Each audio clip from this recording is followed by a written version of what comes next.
What happens when we approach the holiness of God with casual disregard? Nadab and Abihu, sons of the high priest, dared to bring something into God's presence that he never commanded: strange fire. But what does it mean to dishonor the very place where God's glory dwells? These men, chosen to lead, made one crucial mistake that would change everything. What happens when we confuse God's mercy for leniency? How far can we go before the weight of our choices catches up with us? Have we too become comfortable with irreverence in our own lives? Are there moments when we step into God's presence bringing our own version of worship, our own version of obedience, thinking it's enough? The story of Nadab and Abihu is a stark reminder that approaching God on our terms can have devastating consequences. But just how serious are those consequences? And what does this ancient story say to us today? Nadab and Abihu were not just ordinary men.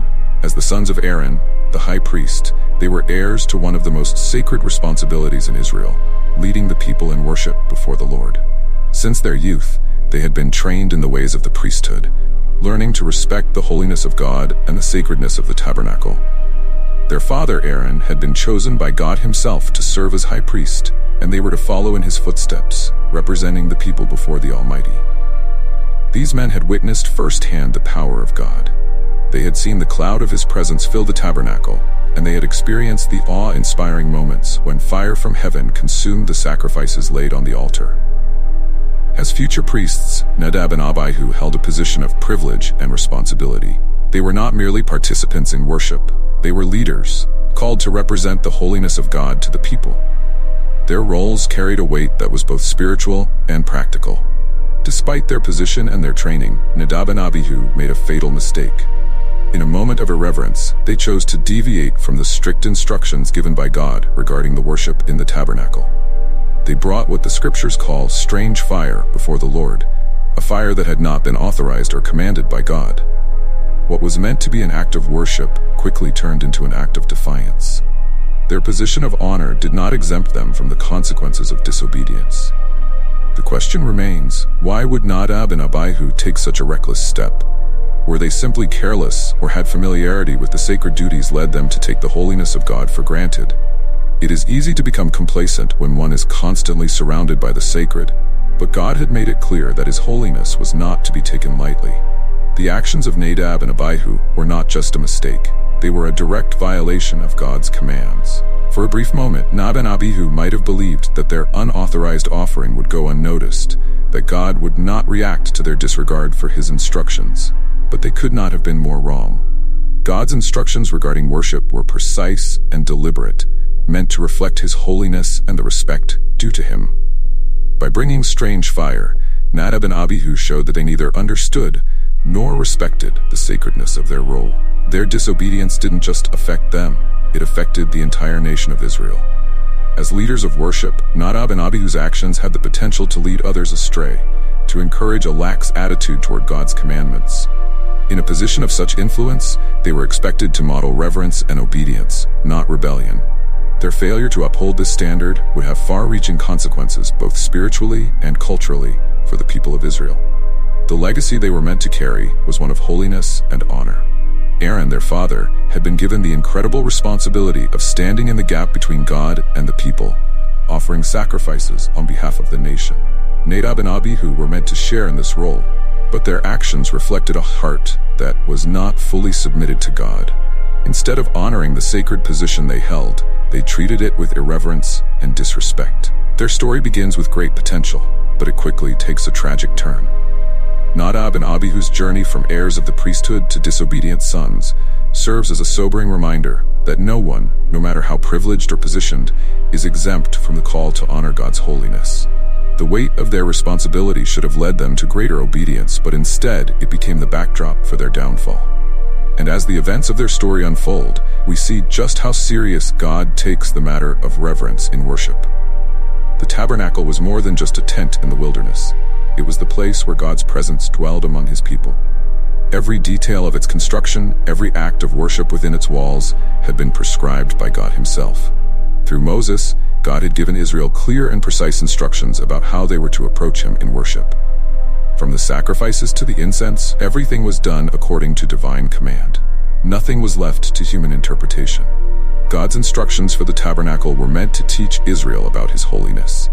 The rituals and sacrifices were not just religious traditions, they were symbols of the deep spiritual truths about sin, atonement, and God's relationship with his people.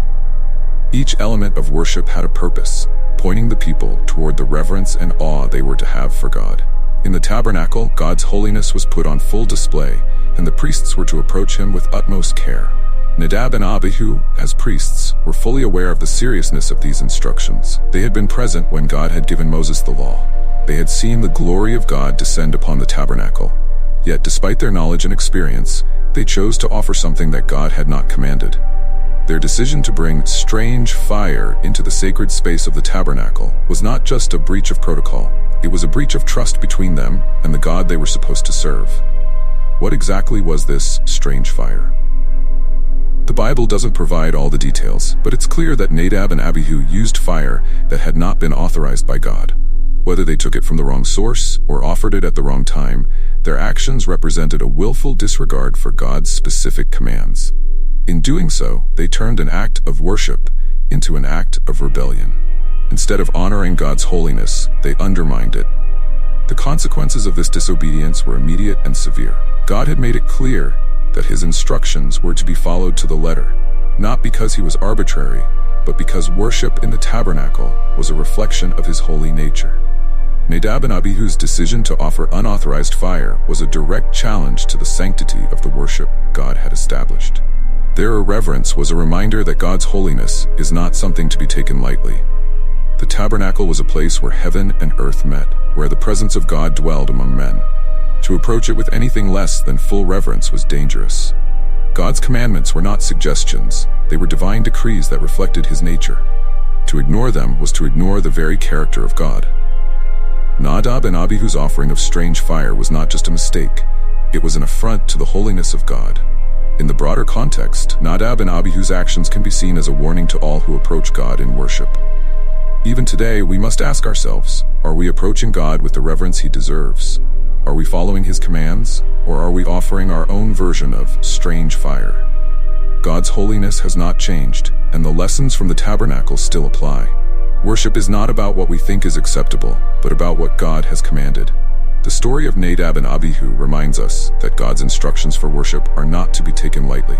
The tabernacle, with all its rituals and sacrifices, was a shadow of the greater reality of God's holiness. Nadab and Abihu were called to uphold this holiness, but instead they defiled it. Their disobedience would have consequences, not just for them, but for all who witnessed their downfall. The gravity of their actions would soon become evident to all of Israel. The strange fire that Nadab and Abihu brought before the Lord was no ordinary mistake. It was a direct violation of the sacred commands that God had given to the priests regarding the altar and the incense. While the exact nature of this fire remains unclear, one thing is certain.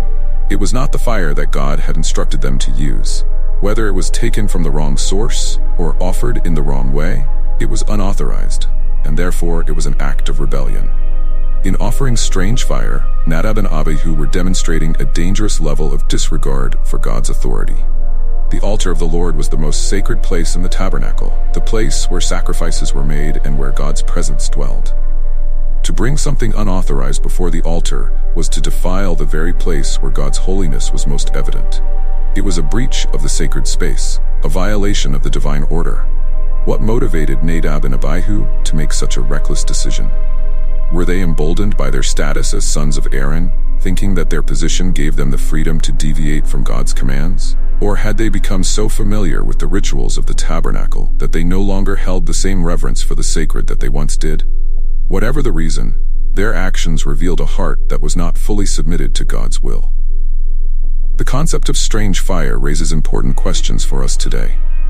Are there times when we bring something unauthorized into our worship? Do we sometimes approach God with our own ideas instead of following his commands? Nadab and Abihu's story serves as a sobering reminder that not all worship is acceptable to God. True worship requires obedience and reverence, not innovation or personal preference. Worship is about honoring God's holiness, not satisfying our own desires. Their disobedience was not just about the fire they brought, it was about the attitude of their hearts. Nadab and Abihu were entrusted with the responsibility of leading the people in worship, but instead of leading with integrity, they led with irreverence. The strange fire they brought was a reflection of their failure to recognize the gravity of their role as priests. They were called to represent the people before God, but in this moment, they failed both the people and God. The significance of their disobedience becomes even clearer when we consider the context of the tabernacle. This was not just any place, it was the dwelling place of God's presence. Everything that happened within the tabernacle was meant to point to the holiness of God. The priests were not just going through the motions of religion, they were engaged in a sacred duty that reflected the character of God. To bring strange fire into this holy space was to desecrate it. The strange fire represents more than just a physical misstep. It represents a spiritual failure. Nadab and Abihu's actions show us that disobedience in worship is not just a matter of breaking rules. It is a matter of dishonoring God. Worship is meant to be a reflection of our reverence for God's holiness. But when we bring something unauthorized, we undermine that reverence. Nadab and Abihu's offering of strange fire was a direct challenge to the sanctity of worship. Their story raises an important question for all of us. What are we bringing to the altar of God? Are we offering true worship, or are we offering strange fire?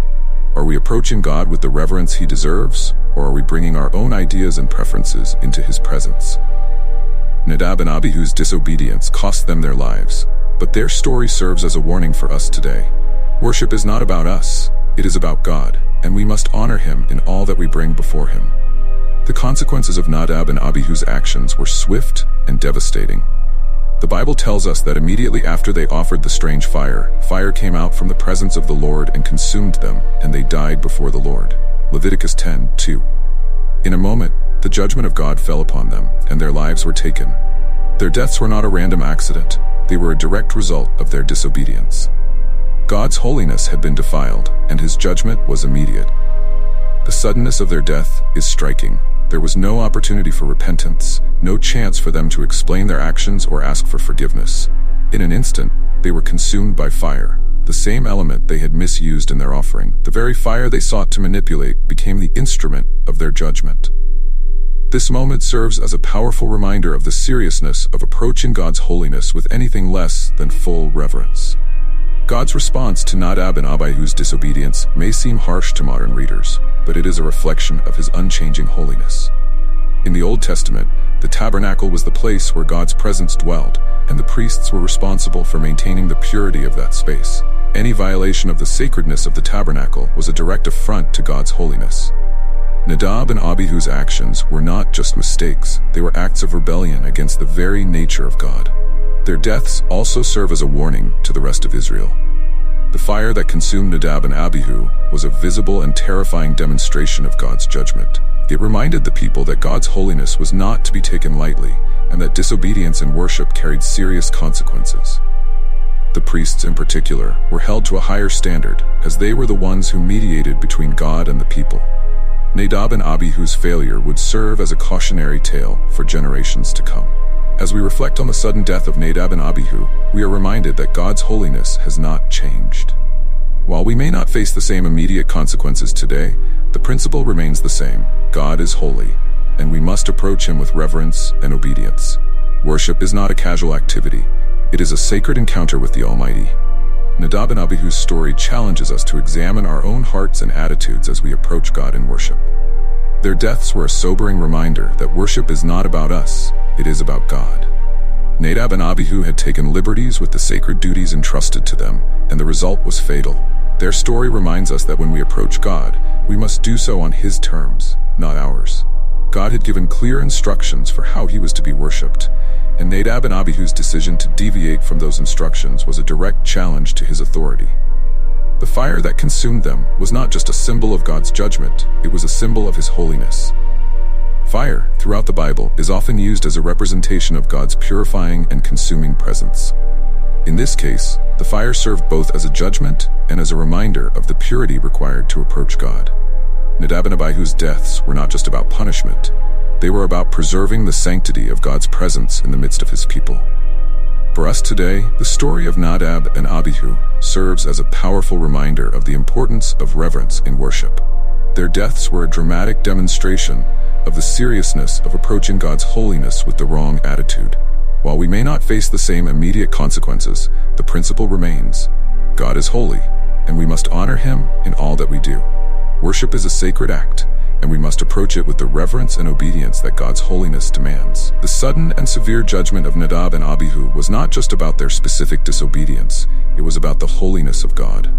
In the tabernacle, every detail of worship was designed to reflect God's holy nature. From the sacrifices to the incense to the priestly garments, everything pointed to the fact that God is set apart, pure, and deserving of reverence. Nadab and Abihu's actions violated the sanctity of that worship, and their deaths served as a reminder that God's holiness cannot be compromised. Holiness is central to God's character. It is what makes him distinct from his creation and worthy of our worship. In the tabernacle, the priests were called to uphold and reflect that holiness in everything they did. Nadab and Abihu, as priests, had been given a sacred responsibility to lead the people in worship, but they failed to honor the holiness of God. Their offering of strange fire was not just a violation of ritual, it was a violation of the reverence due to God's name. The holiness of God demands that we approach him on his terms, not ours. Nadab and Abihu's disobedience was rooted in a failure to recognize this truth. They believed they could bring something unauthorized into the presence of God and that it would be acceptable. But God's holiness cannot be negotiated or diluted. The standards he sets for worship are not arbitrary. They are a reflection of his perfect nature. To deviate from them is to dishonor his holiness. God's holiness is not just about his moral perfection, it is about his absolute purity and separateness from sin. The tabernacle was a place where this holiness was put on display, and the priests were responsible for maintaining the purity of that space. Nadab and Abihu's actions defiled the sacred space of the tabernacle, and their deaths were a direct result of that defilement. Their story reminds us that God's holiness is not to be taken lightly. Reverence in worship is not just about following rules, it is about recognizing and honoring the holiness of God. Nadab and Abihu's failure was not just about offering strange fire.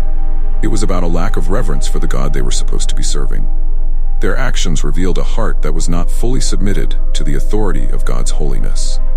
Worship is not just about external actions, it is about the attitude of our hearts before a holy God. The story of Nadab and Abihu challenges us to consider how we approach God in worship. Are we offering him the reverence he deserves, or are we bringing our own version of strange fire? In a world where worship is often treated casually, their story serves as a sobering reminder that God's holiness demands our full attention and respect. Worship is not about us, it is about God, and we must honor him in all that we do. God's holiness is both awe-inspiring and terrifying. It is a reminder that he is not like us, he is set apart, perfect, and pure. Nadab and Abihu's story is a reminder that we cannot approach God casually or irreverently. Worship is a sacred act, and we must approach it with the seriousness and reverence that God's holiness demands. Their deaths were a tragic result of their failure to understand this truth. As we reflect on the holiness of God, we are reminded that he is worthy of our highest honor and reverence. Worship is not a time to focus on ourselves or our preferences. It is a time to focus on the holiness of God and to honor him in all that we do. Nadab and Abihu's story serves as a warning that when we fail to honor God's holiness, the consequences can be severe. But when we approach him with reverence and obedience, we find that his holiness is not something to fear. It is something to be in awe of. When Aaron, the father of Nadab and Abihu, witnessed the sudden death of his sons, his reaction was silence. The Bible tells us that after the fire from the Lord consumed Nadab and Abihu, Aaron held his peace, Leviticus 10:3. As a father, Aaron must have been devastated by the loss of his sons. But as the high priest, he understood the gravity of their disobedience. His silence was not just a reflection of his grief, it was a reflection of his understanding of God's holiness. Aaron's silence in the face of such a tragedy speaks volumes about his character and his relationship with God. He knew that his sons had violated the holiness of God, and while his heart was undoubtedly broken, he did not question God's judgment. As a father, he mourned their loss, but as a priest, he respected the sanctity of God's commands. Aaron's silence was a powerful acknowledgement of the seriousness of his sons' actions and the righteousness of God's response. In that moment, Aaron's role as a high priest took precedence over his role as a father. He could not protest or plead for his sons because he knew that their actions had brought about their own destruction. Aaron's silence was a reflection of his deep reverence for God's holiness and his recognition that even those closest to him were not exempt from the consequences of disobedience. His grief was real, but so was his understanding of the justice of God. For Aaron, this moment was a reminder of the high stakes of the priesthood. As the mediator between God and the people, the priests were held to a higher standard of accountability. Nadab and Abihu's failure to uphold that standard had resulted in their deaths, and Aaron understood that God's judgment was just. His silence was not an approval of their actions, but rather an acceptance of the consequences they had brought upon themselves. Aaron's silence also speaks to the tension between grief and reverence. As a father, he was heartbroken, but as a priest, he understood the importance of upholding God's holiness.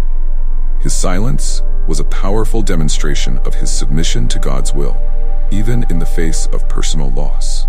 Aaron's story challenges us to consider how we respond when we are faced with the consequences of disobedience, whether in our own lives or in the lives of those we love.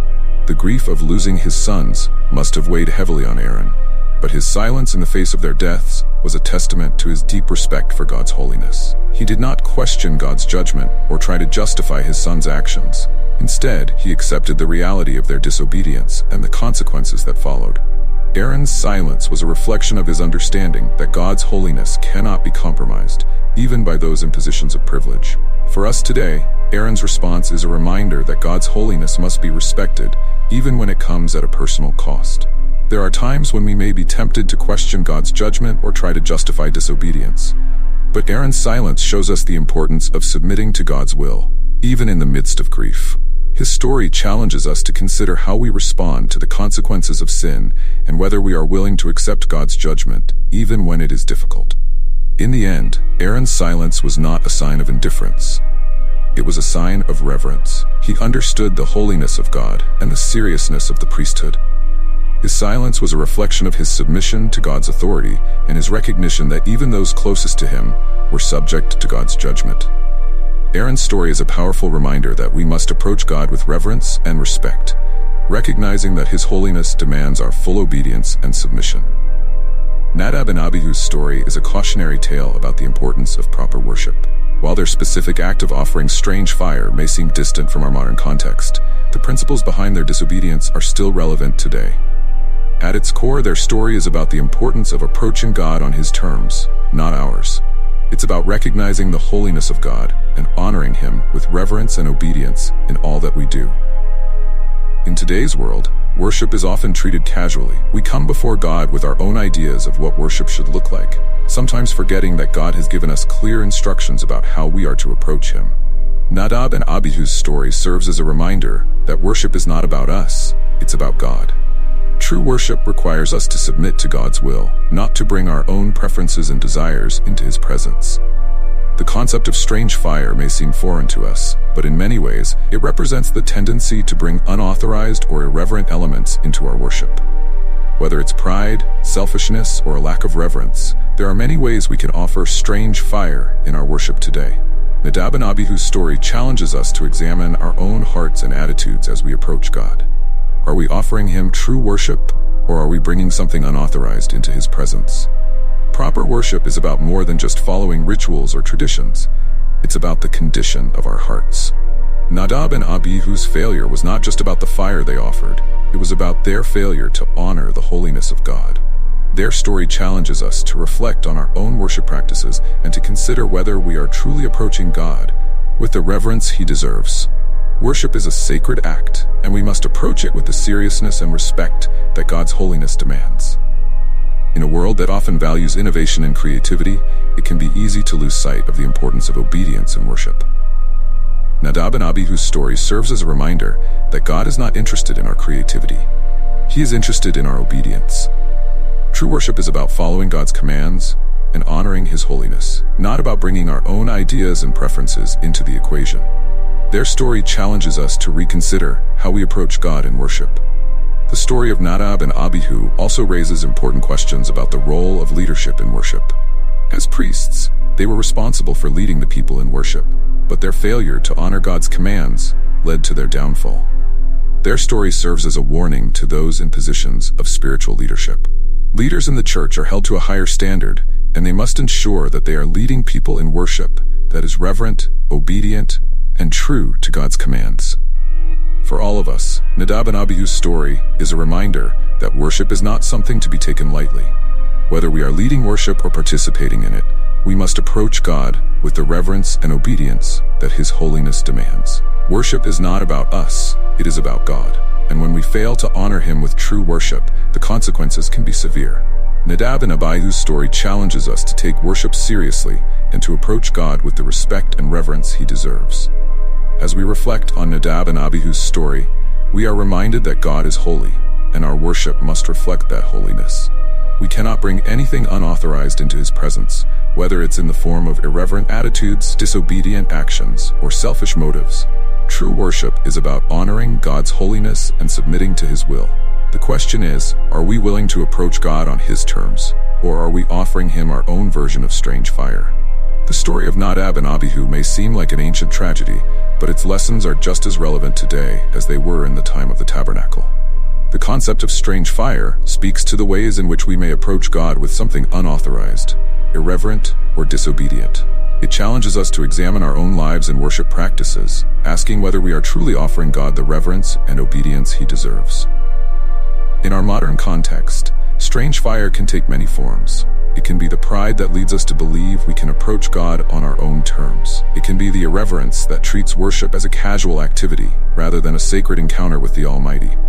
It can be the disobedience that refuses to submit to God's commands in favor of our own preferences. Nadab and Abihu's story challenges us to confront these tendencies in our own hearts and to return to a place of true worship. Proper worship begins with a heart that is fully submitted to God. Nadab and Abihu's failure was not just about the external actions they took, it was about the condition of their hearts. They approached God with something unauthorized because their hearts were not fully aligned with His holiness. Their story challenges us to examine our own hearts and to ask whether we are truly submitted to God's will in our worship and in our lives. Avoiding strange fire means approaching God with the reverence and obedience He deserves. It means recognizing that worship is not about us, it is about Him. It means submitting to His commands, even when they go against our preferences or desires. Nadab and Abihu's story serves as a sobering reminder that God's holiness cannot be compromised. Worship is a sacred act, and we must approach it with the seriousness and respect that it demands. For those in positions of spiritual leadership, Nadab and Abihu's story serves as a warning about the importance of leading others in true worship. As priests, they were responsible for upholding the sanctity of the tabernacle, but their failure to do so led to their downfall. Their story reminds us that spiritual leaders are held to a higher standard, and they must ensure that they are leading others in worship that is reverent, obedient, and true to God's commands. For all of us, Nadab and Abihu's story challenges us to take worship seriously. It is a reminder that God's holiness demands our full attention and respect. Worship is not about bringing our own ideas or preferences into God's presence. It is about submitting to His will and honoring His holiness. The question is, are we willing to approach God on His terms, or are we offering Him our own version of strange fire? In the end, Nadab and Abihu's story is not just about their failure. It is about the holiness of God. It is a reminder that God's holiness is not to be taken lightly, and that our worship must reflect that holiness. Their story challenges us to examine our own lives and to ensure that we are approaching God with the reverence and obedience He deserves. Worship is a sacred act, and we must honor God in all that we bring before Him. As we reflect on Nadab and Abihu's story, we are reminded that God's holiness is both awe-inspiring and terrifying. It demands our full attention, our reverence, and our obedience. The story of strange fire serves as a warning to all of us. Worship is not something to be taken lightly. We must approach God with the seriousness and respect that His holiness demands. The question is, are we bringing strange fire to the altar, or are we offering God the true worship He deserves? Worship is not just about what we offer, it's about how we offer it. Nadab and Abihu approached God with their own version of worship, bringing something He had never asked for. What about us? Are we guilty of offering strange fire in our own lives, worship that doesn't align with God's will? It's easy to bring our preferences and desires to the altar, but true worship demands reverence and obedience.